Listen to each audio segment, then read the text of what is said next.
ఆడవాళ్ళకి ఇతమిత్తంగా కొన్ని విషయాలు తెలియకపోవచ్చు, కానీ లోపల కొన్ని సంకేతాలు తెలుస్తూ ఉంటాయి. దాన్నే ఇన్స్టింక్ట్ అంటాం.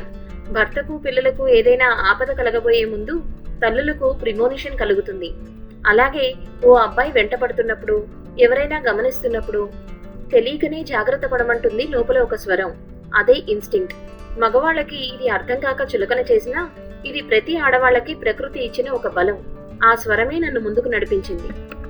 సుకుమారి అనుకునే ఒక స్త్రీ ముళ్ళు, రాళ్ళు, పురుగు, పుట్ర దారి ఎలా ఉన్నా పట్టించుకోకుండా తనకు విలువైన భర్త ప్రాణాన్ని తీసుకెళ్లిపోతున్న యముడు వెంటపడి అడ్డగించింది.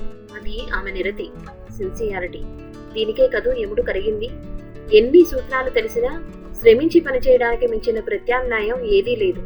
కొత్త విషయాలు తెలియాలంటే పాత కథలు చదవాలని మా బామ్మ చెప్పింది. పాత కథల్ని కొత్త కోణంలో చూడాలని నేనంటాను. ఆ కథ చెప్పిన పాఠాల వల్లే ఇలా మీ ముందు మాట్లాడగలిగాను.